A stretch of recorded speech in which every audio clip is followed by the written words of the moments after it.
Since it is Mother's Day, we have to do the third major judge in the book of Judges. That's Deborah. Deborah is called a judge. Deborah is called a prophetess. And did you know this? Deborah is called the mother of Israel. In the days of the judges, there was no king. Everybody did what was right in their own eyes. The nation of Israel was in a moral and spiritual free fall. Does that sound familiar? Now, who's going to save the day in this kind of chaos? Mother, the mother of Israel, Deborah. Now, the key verse today is from Judges 5, 1 and 2. Next slide. On that day, Deborah and Barak, son of Abinoam, sang this song. Israel's leaders took charge, and the people gladly followed. Praise the Lord. That doesn't happen very often when everything is so chaotic. Everybody's doing what's right in their own eyes. Well, the good news is that leaders took charge, the people gladly followed, and there was positive change and praise to be given at the end of this story. Now, what I want to do today, the title today is A Duet of Praise, because Deborah and Barak sing at the end of this story. And what I'm going to do is read the story, because it doesn't get any better than that, and we'll make some comments as we go and then have the application at the end. Here's the Word of God. Judges 4, verse 1. After Ehud's death, the Israelites again did evil in the Lord's sight, so the Lord turned them over to King Jabin of Hatzor, a Canaanite king. The commander of his army was Sisera, who lived in, everybody say this together with me, Goyim. Thank you. Verse 3, Sisera, who had 900 iron chariots, ruthlessly oppressed the Israelites for 20 years. Then the people of Israel cried out to the Lord for help. Deborah, the wife of Lapidoth, was a prophet who was judging Israel at the time. She would sit under the palm of Deborah between Ramah and Bethel in the hill country of Ephraim, and the Israelites would go to her for judgment.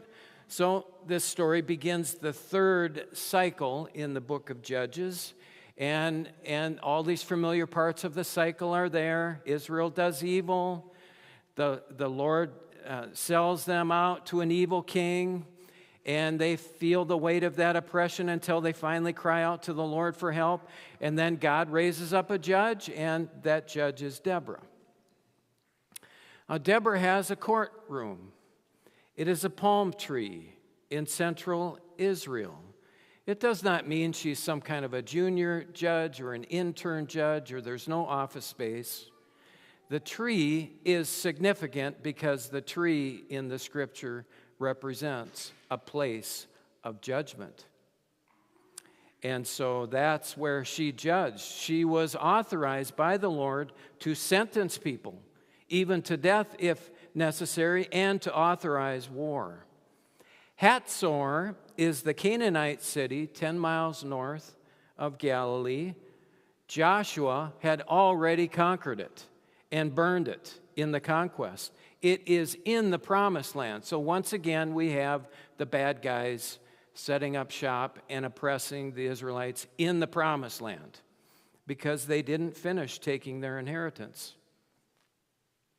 150 years later, after Joshua, the Canaanites have rebuilt Hatzor, and they're terrorizing Israel. Verse 3 says they ruthlessly oppressed Israel for 20 years. Hatzor today is a large archaeological dig. And in fact, it's the largest archaeological dig in Israel, covering 200 acres. And what have they discovered there? Going back to the time of Joshua, a burn layer. And they found all kinds of idols that have been broken and smashed. So King Jabin and the Israelites, they have rebuilt, and now they're terrorizing Israel by robbing and raping and wrecking Israel's life and worship. They are Canaanizing Israel with their gods and their gross religious practices. What do I mean by Canaanizing Israel? Well, I'm speaking about the Canaanite gods and their teaching and their practices, these gods of fertility. They idolize sex and they sexualize the children at a very young age, and they would even sacrifice their children to the gods for the sake of their own prosperity. We can see this kind of Canaanization, this kind of paganization in our culture today. There are false gods in America. They idolize sex and prosperity. They are attempting to sexualize children at an early age. And yes, we even sacrifice our children here and now in our country. We're especially good at it in Minnesota. Who will stand up to this Canaanization, to these Canaanites who oppress women and children and the people of God? Deborah, the mother of Israel. Don't get in the way of Mother Bear. My cousin Keith is also a pastor, and he was a pastor in Alaska for many years. He loves nature, he loves photography, and he's the guy who got me excited about bird watching. So I asked him if he ever had any close calls when he was hiking in Alaska, and he told me one day he was hiking and a moose turned and snorted at him and was ready to charge him, and so he stopped, and the moose was here, and then he heard over here the calf.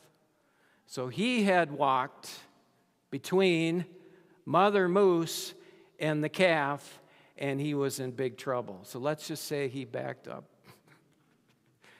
So this is the problem. The Canaanites and their religion, they got between God and God's children, and Deborah the judge, the mother of Israel, is ready to go to war to protect God's children. Verse 6. One day she sent for Barak of a Bedouin who lived in Kadesh in the land of Naphtali, and she said to him, "This is what the Lord, the God of Israel, commands you. Call out 10,000 warriors from the tribes of Naphtali." Naphtali, that's way up north of Galilee. Naphtali and Zebulun at Mount Tabor. "And I will call out Sisera, commander of Jabin's army, along with his chariots and warriors to the Kishon River, and there I will give you victory over him." And Barak told her, "I will go, but only if you go with me." "Very well," she replied, "I'll go with you, but you will receive no honor in this venture, for the Lord's victory over Sisera will be at the hands of a woman." So here you can see the Lord declares war on this Canaanite king Jabin and his military commander Sisera. And Deborah calls for this showdown, and this is in the Jezreel Valley. We know it as the Valley of Armageddon, the final site of the Lord's final battle. It's the site of many famous battles from Elijah to Napoleon. This is the Valley of Armageddon. So Deborah commissions Barak to lead Israel's army, but he seems to hesitate. And why does he say this? "I'll go if you go." He wanted mommy with him in the battle. Was it some lack of faith? But Hebrews 11 talks about Barak, that he was a great man of faith. So maybe it's just this. Maybe after 20 years of losing, 20 years of losing and getting run over by chariots, maybe Barak just doesn't want to believe that this time they're going to win. And so he wants the prophet Deborah with him. Barak will win the battle, but a woman is going to get the honor, and we'll find out who that woman is at the end of the story. So let's take a look at the scene of the battle. This is Mount Tabor, in just to the west of the Sea of Galilee. It's only 600 feet high, and it just looks like a cereal bowl upside down. And Barak got his 10,000 fighting men up on top of that mountain, and Sisera thinks, what do you got? I mean, he's got them trapped. They're sitting ducks. I'll just take my 900 chariots and circle that hill, and I can starve them out and wipe them out. So Sisera comes flying up with his chariots up that valley, and that's where the showdown is going to happen. Verse 12. When Sisera was told that Barak had gone up to Mount Tabor, he called for all 900 of his chariots and all of his warriors, and they marched from, again, everybody together, thank you, to the Kishon River. And then Deborah said to Barak, get ready. This is the day the Lord will give you victory over Sisera, for the Lord is marching ahead of you. So Barak led his 10,000 warriors down the slopes of Mount Tabor into battle. And when Barak attacked, the Lord threw Sisera and all his chariots and warriors into a panic. Sisera leaped down from his chariot and escaped on foot. And I think to myself, why is he running? He has a chariot. He has a horse. What is going on? Is he faster than his horse?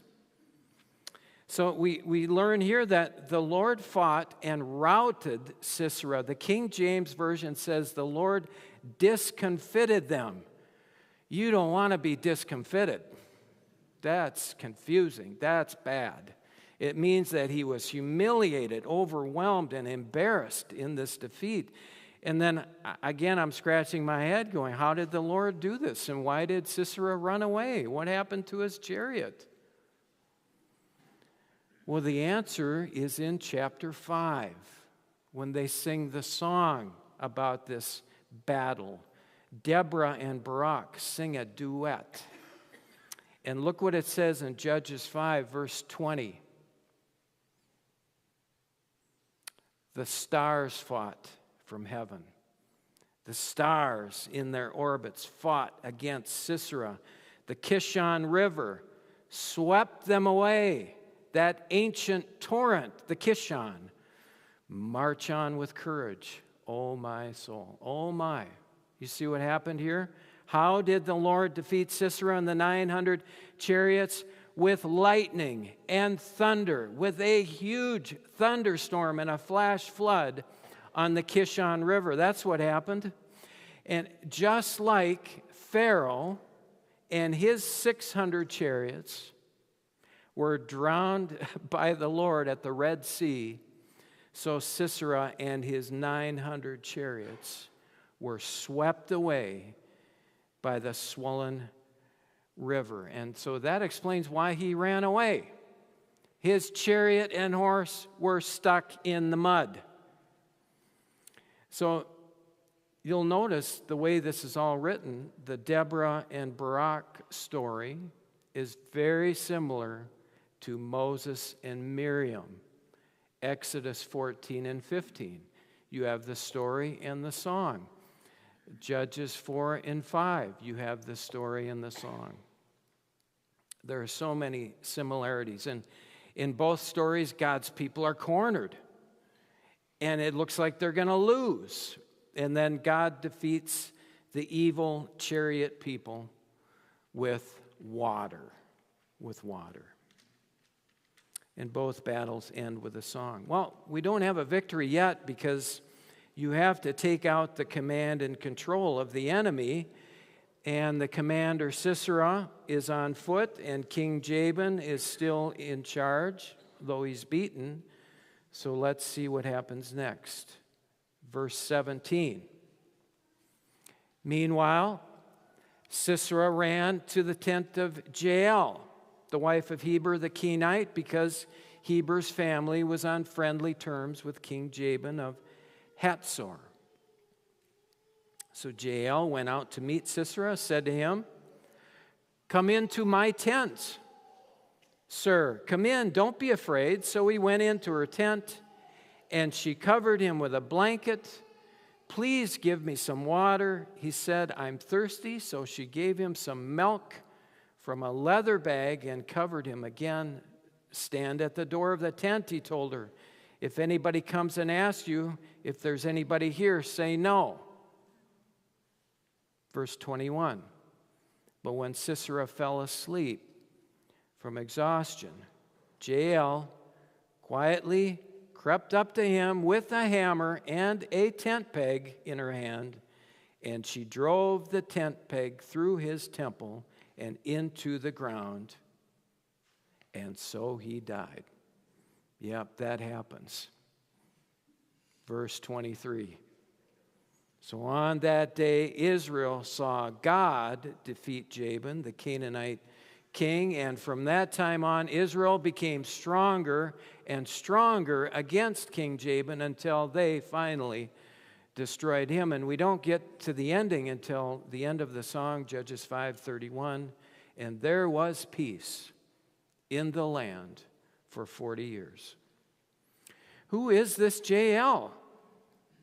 She is the woman that Deborah prophesied about. The Lord's victory will be at the hands of a woman. She is a foreign woman whose family was on friendly terms with the Canaanites. Isn't that interesting?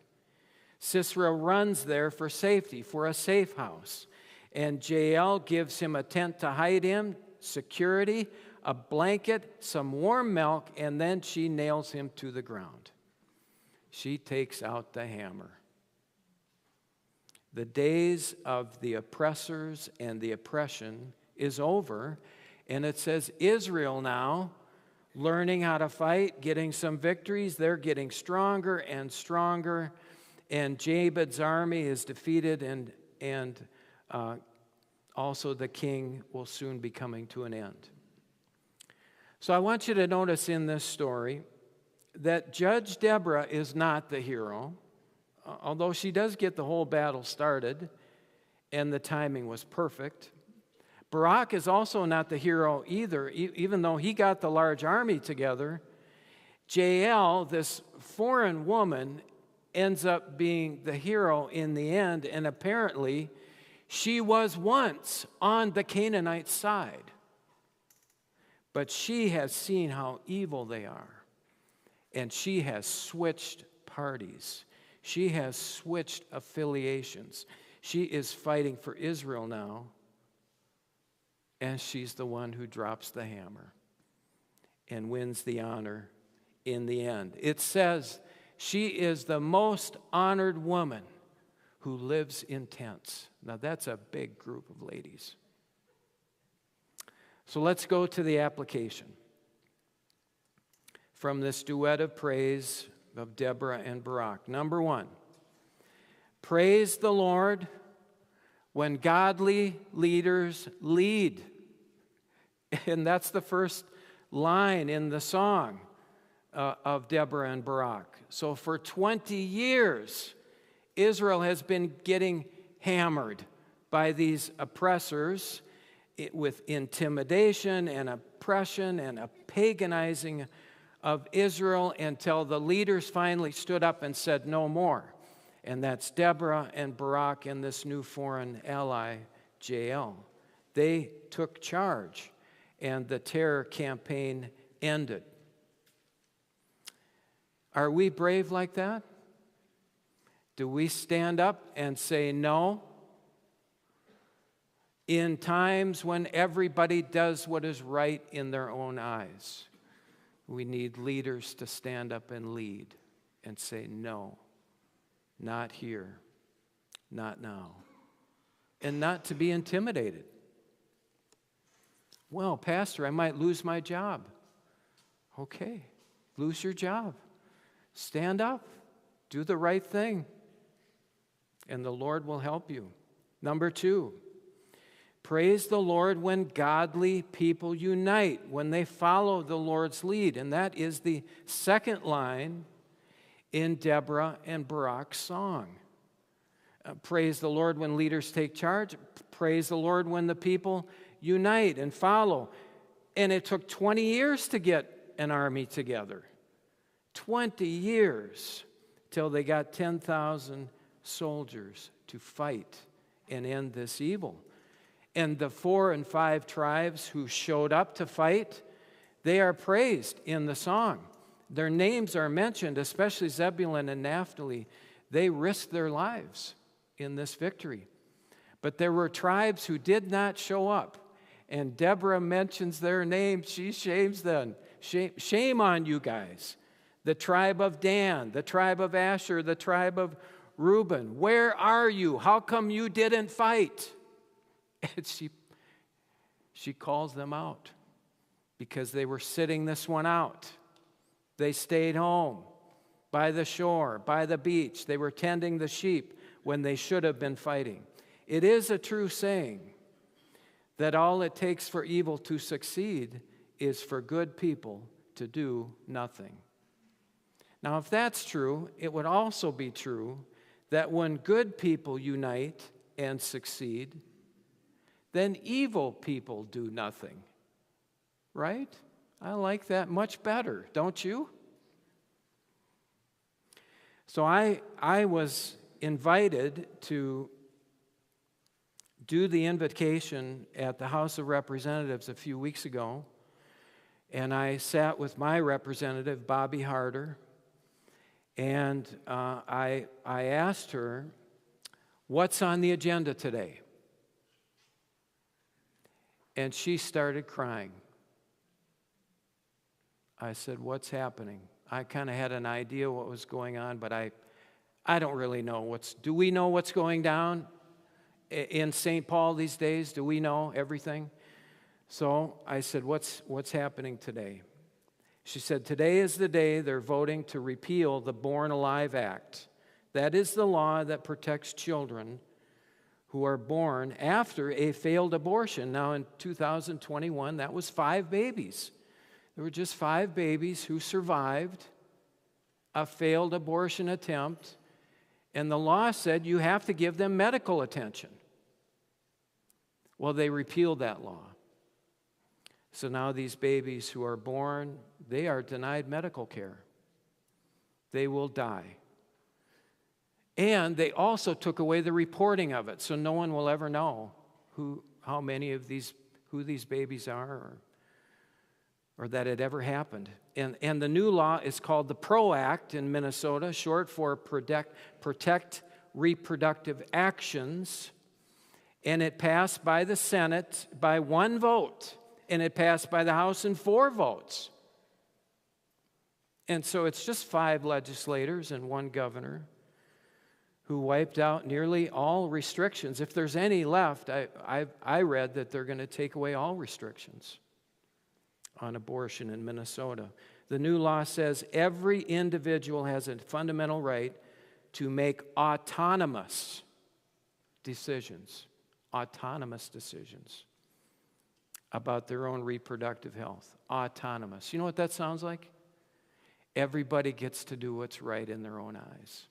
There's no law but my law and what I want to do. Now, the Associated Press said now there's a surge of pregnant women coming to Minnesota for abortions. Now, how do we understand this? I would say, theologically, there must be false gods behind this. There must be idols behind this. We are seeing the Canaanization, the paganization of America, of Minnesota. Only a false god would sacrifice children like this and celebrate this and call it a rite. So third, we need to praise the Lord when God is God. Our problem is we have changed gods. That is the problem.